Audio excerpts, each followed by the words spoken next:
fayraska corona iyo cudurka ka dhasha ee COVID-19 wuxuu ku dhacay dad ka badan 1 milyan oo qof oo ku kala nool qaaradaha adduunka.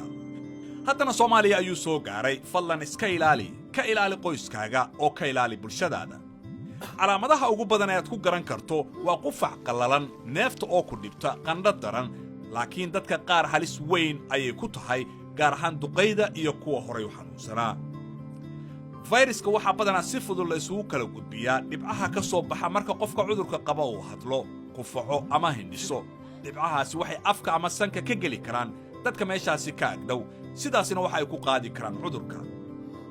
sidoo kale fayraskan wuxuu dul degaa walxaha nagu hareeraysan ee aan nolosha u adeegsanno, kadibna gacmaheennu waxay taabtaan meelahaasi oo ay si fudud uga soo qaadi karaan fayraska.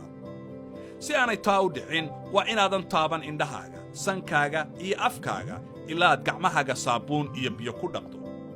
marka aad qufacaysid ama aad hindhisaysid, afkaaga ku dabool laabatada suxulka ama isticmaal istiraasho, kadibna ku tuur qashinka. sida ugu fiican ee looga hortagi karo faafidda fayraska waa in had iyo jeer aad gacmahaaga si fiican ugu dhaqdid biyo iyo saabuun ugu yaraan 20 ilbiriqsi. ka fogow dadka ugu yaraan 1 mitir ama in ka badan. dadka gacanta ha ku salaamin.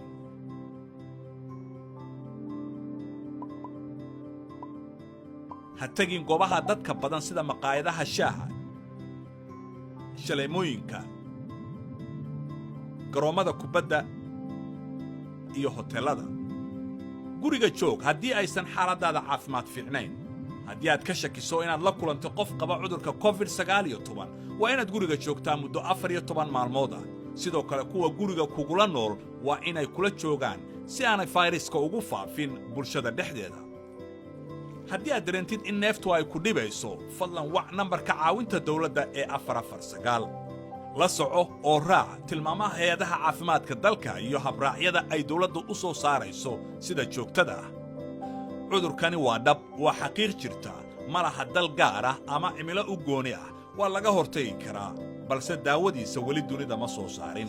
si wada jir ah ayaan uga adkaan karnaa fayraska.